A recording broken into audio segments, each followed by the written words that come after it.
Die के अंदर अपने विट थ्योरी, क्रोमोफोर ऑक्सोक्रोम थ्योरी को स्टडी किया था। उसके बाद में यहाँ पर डाई को क्लासिफाई किया गया है।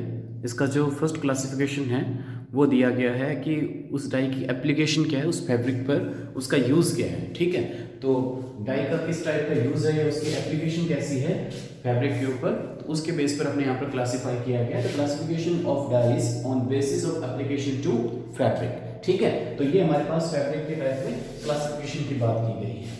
कल अपने जो आपको जो लेक्चर था वो इसके बाद का लेक्चर है। ठीक है, ये लेक्चर कल डिलीट हो गया था, तो इसको दोबारा आपको बता रहे हैं। तो इस एप्लीकेशन के बेस पर या यूज़ के बेस पर अगर डाई को क्लासिफाई किया जाता है, ठीक है, डाई को कहाँ, एप्लीकेशन का मीनिंग क्या है कि इसको यूज़ कैसे किया जा रहा है, किस पर यूज़ किया जा रहा है, उसको क्लोथ्स पर यूज़ किया जा रहा है, इसको फाइबर पर यूज़ किया जा रहा है, या उसको अपने पेपर पर यूज़ कर रहे हैं, लेदर पर यूज़ कर रहे हैं, वॉल पर यूज़ कर रहे हैं, या कोई फूड मटेरियल पर इसको यूज़ में लिया जा रहा है, किसको कलरिंग करने में यूज़ में लिया जा रहा है, तो उसके बेस पर यहाँ पर डाई को क्लासीफाई किया गया है। तो इसमें जो क्लासिफिकेशन है एप्लीकेशन के बेस पर, इसमें फर्स्ट क्लासिफिकेशन हमारे पास आ रहा है डायरेक्ट डाइज। डायरेक्ट डाइज कौन सी होती है, इसमें क्या करते हैं कि जो डाई है उस डाई को अपने हॉट वाटर में डिजोल्व कर लेते हैं। ठीक है, तो हॉट वाटर में डिजोल्व करके और जिस फैब्रिक को डाई करना है या कलरिंग करनी है उसको उसमें डाल देंगे। तो डालकर कुछ टाइम तक उसको रख कर फिर क्या करेंगे, उस फैब्रिक को उस हॉट वाटर का जो कलर सोल्यूशन था उसमें से बाहर निकाल कर उसको ड्राई कर लेंगे। ठीक है, तो ये डायरेक्ट ड्राई होगी। तो यहाँ पर इसको डिफाइन भी कर रखा है, the dye is applied to any fabric by directly dipped in its hot solution removing fabric and then dry। ठीक है, तो ऐसा आपने देखा भी होगा कि जो अपने ये कपड़े वगैरह जो चुनियाँ वगैरह रंगाने जाते हैं तो वहाँ पर देखते हैं कि जिस कलर की अपने को चुन्नी रंगानी होती है तो वो जो रंगने वाला क्या करता है कि सबसे पहले पानी के अंदर उस कलर को, पानी कैसा होता है, गर्म पानी है, तो गर्म पानी के अंदर उस कलर को वो मिक्स कर लेता है और फिर जिस पर अपने को कलरिंग करनी है, जिस चीज़ पर कलरिंग करनी है उसको वो उसमें डाल देता है। ठीक है, और फिर उसमें से उसको बाहर निकाल कर वो ड्राई कर लेता है। तो ये हमारा जो मेथड है, ये जो ड्राई का एप्लीकेशन है वो डायरेक्ट ड्राई है, डायरेक्ट इसको यूज़ में लिया जा सकता है। इस मेथड से अपने कॉटन पर, वुल, सिल्क, रेयन, नायलॉन, इन चीज़ों पर अपने कलरिंग कर सकते हैं। ठीक है, इसके एग्जाम्पल हमारे पास आ जाते हैं। कांगो रेड इसका एग्जाम्पल है, मर्टियस येलो इसका एग्जाम्पल है। तो ये हमारे पास डायरेक्ट डाई के हमारे पास पर्टिकुलर एग्जाम्पल आते हैं।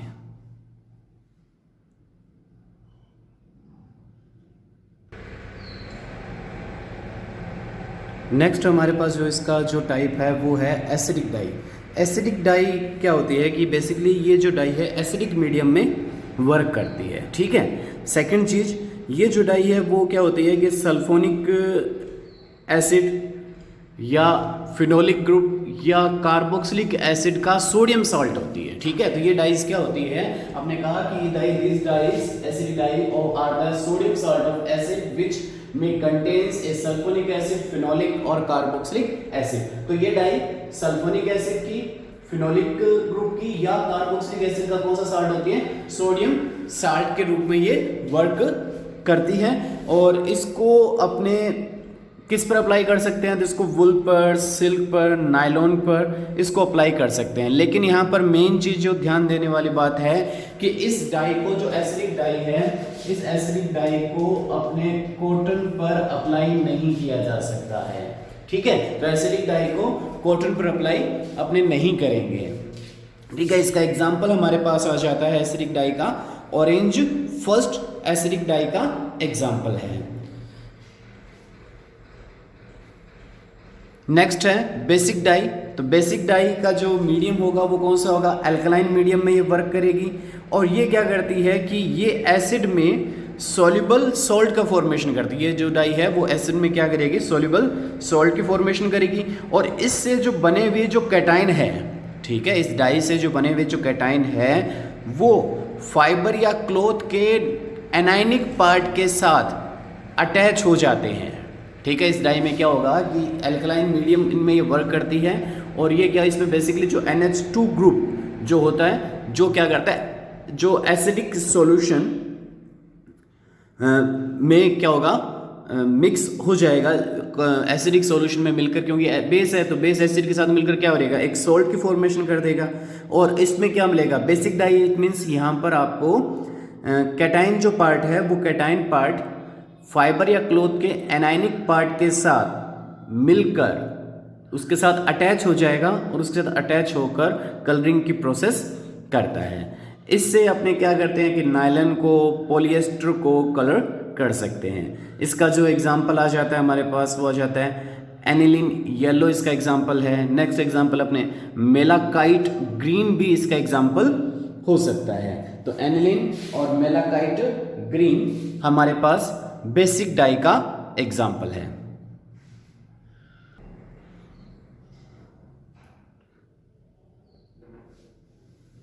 नेक्स्ट जो डाई है वो डिस्पर्स डाई है।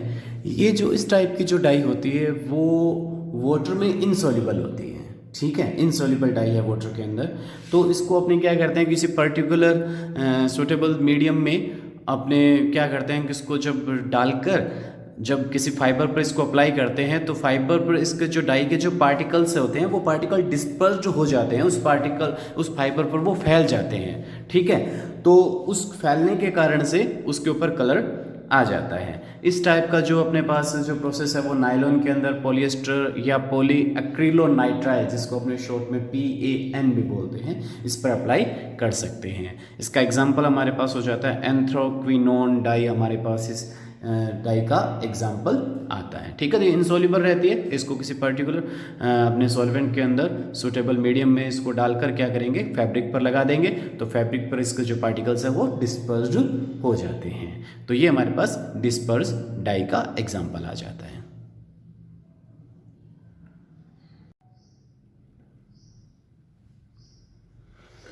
नेक्स्ट जो डाई है वो है हमारे पास इसमें फाइबर रिएक्टिव डाई।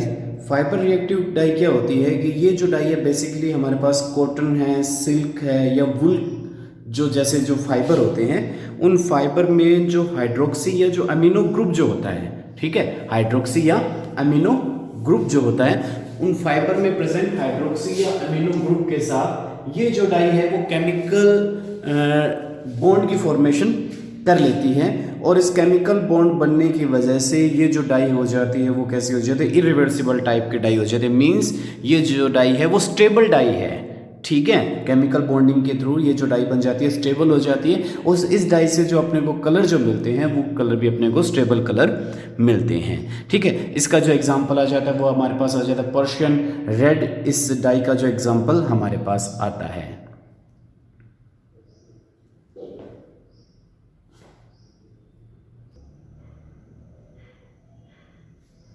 इसके बाद में हमारे पास जो नेक्स्ट जो डाई है वो है वेट डाई। वेट डाई को अपने कह सकते हैं कि सबसे पुराने टाइम की जो डाई चल रही है वो ये वाली डाई है, ठीक है। इस डाई की जो मेन चीज़ है वो क्या होती है, ये जो डाई है वो इनसॉल्युबल इन वाटर, ठीक है, वाटर में ये सॉल्युबल नहीं है, लेकिन इसकी जो रिड्यूस्ड फॉर्म है, यहाँ पर ध्यान देने वाली बात है कि ये जो डाई है वो क्या होती है, इनसॉल्युबल इन वाटर, पानी में इनसॉल्युबल नहीं है, लेकिन इसकी कौन सी फॉर्म, इसकी जो रिड्यूस्ड फॉर्म होती है वो रिड्यूस्ड फॉर्म क्या होती है, सॉल्युबल इन वाटर। तो ये इसकी रिड्यूस्ड फॉर्म ही सॉल्युबल होती है, ये जो डाई है वो खुद वाटर सॉल्युबल नहीं है, ठीक है। तो अब क्या करते हैं कि इस डाई को अपने क्या करते हैं कि पहले जो इसकी इनसॉल्युबल जो फॉर्म है उस इनसॉल्युबल फॉर्म को पहले जो इनसॉल्युबल फॉर्म कैसी होगी, इसकी कलरलेस होगी, तो उस इनसॉल्युबल कलरलेस फॉर्म को के अंदर किसी फाइबर को उसके अंदर डाल देते हैं, ठीक है। तो इनसॉल्युबल जो हमारे पास जो सॉल्युबल कलरलेस जो फॉर्म थी, ठीक है, हमने कहा कि इसकी रिड्यूस फॉर्म क्या होती है, सॉल्युबल होती है, तो इस सॉल्युबल फॉर्म जो है लेकिन उसमें कलर नहीं है, वो कलरलेस है, ठीक है। तो उस सॉल्युबल कलरलेस फॉर्म के अंदर अपने किसी फाइबर को उसमें डाल दिया जाएगा और फिर उस फाइबर को जैसे ही अपने हवा में लाएंगे, एयर के टच में लाएंगे, तो क्या होगा, वो डाई ऑक्सीडाइज्ड हो जाएगी और ऑक्सीडाइज्ड होकर जो इसकी कलरलेस सॉल्युबल जो फॉर्म थी वो कलरलेस सॉल्युबल फॉर्म ऑक्सीडाइज्ड होकर कलरफुल इनसॉल्युबल फॉर्म में कन्वर्ट हो जाती है, ठीक है। क्या होगा कि जैसे इसको हवा के टच में लाएंगे या एयर के टच में लाएंगे तो उसकी जो कलरलेस सॉल्युबल फॉर्म किस में कन्वर्ट हो जाएगी, कलरफुल इनसॉल्युबल फॉर्म में कन्वर्ट हो जाएगी, ठीक है, तो ये इसका मेन चीज़ है। ऑक्सीडाइज्ड होकर ये क्या होती है, कलरफुल होती है, और रिड्यूस्ड फॉर्म इसकी सॉल्युबल है, और ऑक्सीडाइज्ड फॉर्म इसकी क्या होती है, इनसॉल्युबल होती है। ये जो डाई है वो बेसिकली अपने कॉटन पर या सिल्क पर इसको अप्लाई करते हैं। इसका जो एग्जांपल आ जाता है परस इंडिगो ब्लू, इसका एग्जांपल आ जाता है। इंडिगो ब्लू जैसे अपने जो घरों में जो नील जिसको अपने काम में लेते हैं, तो उसको क्या करते हैं, अपने पहले कपड़ों के ऊपर लगाते हैं। तो जब इसको कपड़ों पर जब अप्लाई कर कर जब इसको हवा में जब लेकर आएंगे, तभी वो क्या होती है, ऑक्सीडाइज हो जाती है, और ऑक्सीडाइज होकर वो कलरलेस अपनी फॉर्म दे देती है। तो अपने यहाँ पर इंडिगो की जो बात कर रहे थे, तो इंडिगो की अपने जो रिड्यूस्ड जो फॉर्म होती है, वो रिड्यूस्ड फॉर्म क्या होती है, सोल्यूबल इन वाटर। तो अपने कहा था कि जो रिड्यूस्ड फॉर्म है, जो अपने यहाँ पर ये जो शो की गई है, वो इसकी रिड्यूस्ड फॉर्म है, और रिड्यूस्ड फॉर्म क्या होती है, सोल्यूबल इन वाटर, और कलर कैसा होता है, कलर लेस होती है। लेकिन जब इसको ऑक्सीडाइज कर देते हैं, तो ऑक्सीडाइज फॉर्म कैसे होती है, ऑक्सीडाइज फॉर्म कैसे होती है, इनसोल्यूबल इन वाटर, ठीक है, और कलर कैसा आ जाता है हमारे पास, ब्लू आ जाता है, ठीक है। तो इसकी ऑक्सीडाइज्ड फॉर्म और रिड्यूस्ड फॉर्म में जो ऑक्सीडाइज्ड फॉर्म है वो इनसॉल्युबल है और कलर ब्लू है, रिड्यूस्ड फॉर्म सॉल्युबल है और कलर लेस फॉर्म है। तो ये हमारा इंडिगो के एग्जाम्पल से अपने इसको समझाया जा सकता है, और सबसे पुरानी डाई का एग्जाम्पल है हमारे पास इंडिगो का।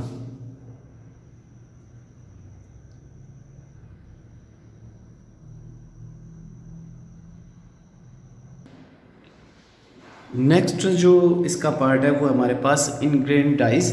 इनग्रेन डाइज का मतलब क्या होता है कि ये जो डाई है वो पहले से नहीं होती है।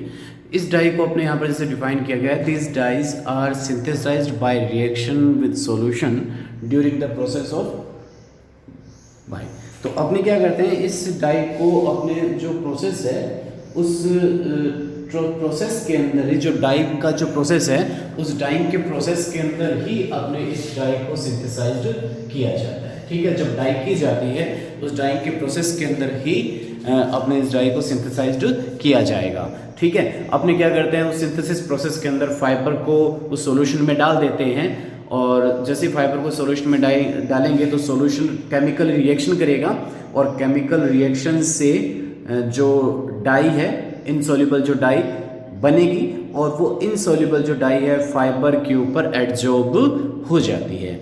ये डाई परमानेंट डाई नहीं होती है, ठीक है। तो इसमें ध्यान रखने वाली बात है, इस डाइस को अपने परमानेंट डाइस की कैटेगरी में नहीं रखा जाता है। इसका एक एग्जांपल लिया गया है, जैसे इसको समझाया गया, एग्जांपल के थ्रू समझाया गया है कि जब अपने डाइअजोनियम सॉल्ट है, ठीक है, ये हमारे पास हो गया बेंजीन डाइअजोनियम क्लोराइड, डाइअजोनियम सॉल्ट। इस बेंजीन डाइअजोनियम सॉल्ट की रिएक्शन अपने फिनोल के साथ यहाँ पर करवाई गई है, जैसे फिनोल या नेप्थोल के साथ अपने रिएक्शन करवा सकते हैं। तो डाइअजोनियम सॉल्ट की रिएक्शन जब फिनोल के साथ जो रिएक्शन हुई, तो इस रिएक्शन से कपलिंग रिएक्शन ये करता है यहाँ पर, ठीक है। इस कपलिंग रिएक्शन के थ्रू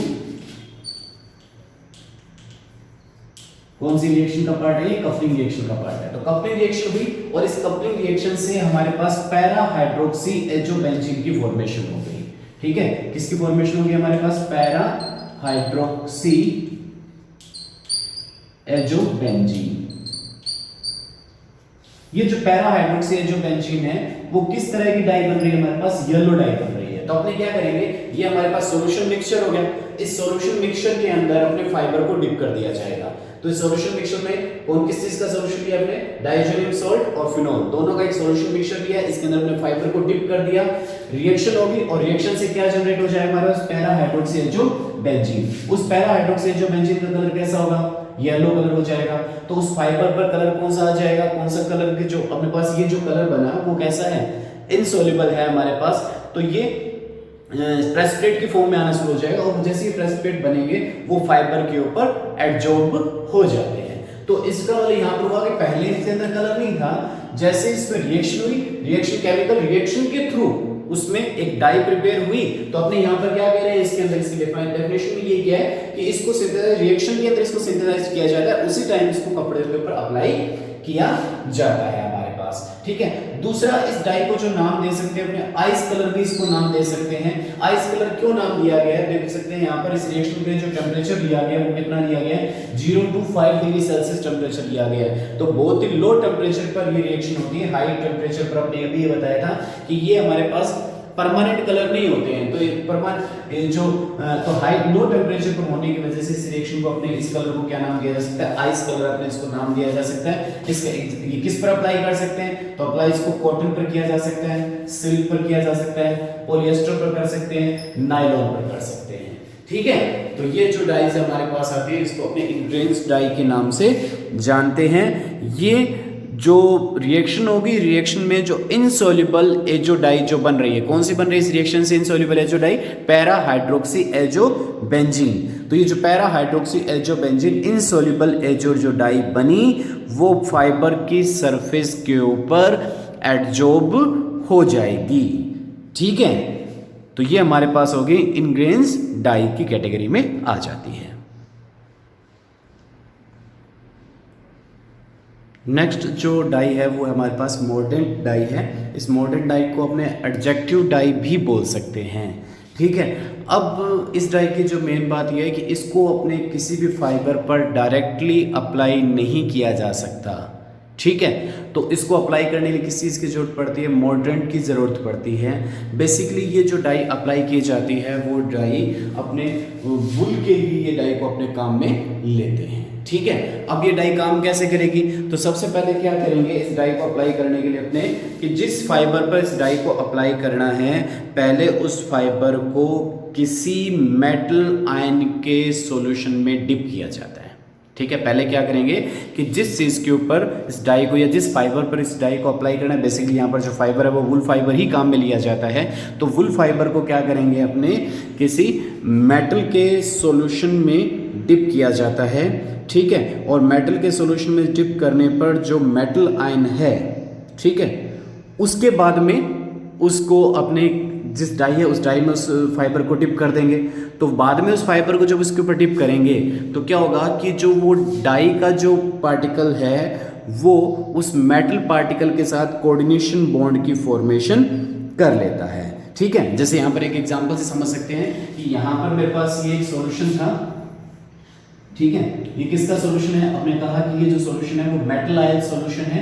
इस मेटल आयन सॉल्यूशन के अंदर इस फाइबर को अपने क्या कर देंगे, डिप कर देंगे। ठीक है, इसमें डिप कर देंगे तो क्या होगा कि जो मेटल आयन है वो मेटल आयन, जैसे मेरे पास वो मेटल आयन इसकी सरफेस पर क्या हो जाएगा, एडजॉर्ब हो जाएगा। और फिर इस फाइबर को जिसकी सरफेस पर कौन है, मेटल आयन एब्जॉर्ब है, उसको अपने जो डाई का जो सॉल्यूशन है उसके अंदर डिप करेंगे।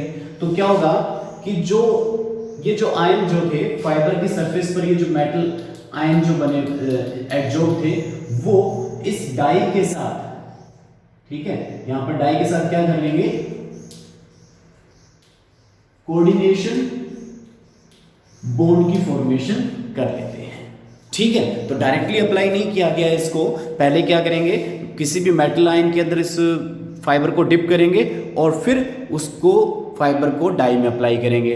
तो पहले वो मेटल आयन उस फाइबर की सरफेस के ऊपर एडजॉर्ब हो जाएगा और फिर डाई के साथ वो कोऑर्डिनेशन केमिकल बॉन्ड की फॉर्मेशन कर लेता है।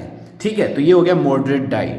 इस डाई की एक मेन चीज़ और है, जैसे यहाँ पर मैंने एक एग्जांपल लिखा है, यहाँ पर एक डाई का जो एग्जांपल हो गया हमारे पास वो है एलिजरीन डाई है। तो ये एक एलिजरीन जो डाई है वो जो डाई है डिफरेंट मेटल के साथ डिफरेंट टाइप का कलर देती है। जैसे इस एलिजरीन डाई के साथ मैंने कौन सा आयन जोड़ा है, एल्यूमिनियम आयन को अटैच किया है। तो एल्यूमिनियम आयन के साथ जो एलिजरीन एल्यूमिनियम डाई इसको नाम दे दिया, एलिजरीन डाई है, कौन सा आयन जोड़ा गया, एल्यूमिनियम। तो एलिजरीन एल्यूमिनियम डाई एल्यूमिनियम के साथ कौन सा कलर दे रही है, ये पिंक कलर अपने को दे रही है। लेकिन इसी डाई को एलिजरीन डाई को अगर बेरियम आयन के साथ अगर अटैच किया जाए, इसी एलिजरीन डाई को मैं किसके साथ अटैच करता हूँ, अगर बेरियम आयन के साथ अगर इसको अटैच करता हूं तो बेरियम आयन के साथ ये एलिजरीन डाई कौन सा कलर दे देगी अपने को, ब्लू कलर अपने को दे देगी। इसका मतलब एक डाई डिफरेंट मेटल आयन के साथ डिफरेंट कलर अपने को देती है। ठीक है, तो ये अपने 8 टाइप अपने बता दिए गए, किस बेस पर, उसकी एप्लीकेशन या उसके यूज के बेस पर अपने डाइस को 8 पार्ट्स में डिवाइड कर दिया गया है। ठीक है, तो ये अपने 8 पार्ट्स में उसके यूज या उसके टाइप के बेस पर अपने यहाँ पर डिवाइड किया गया है।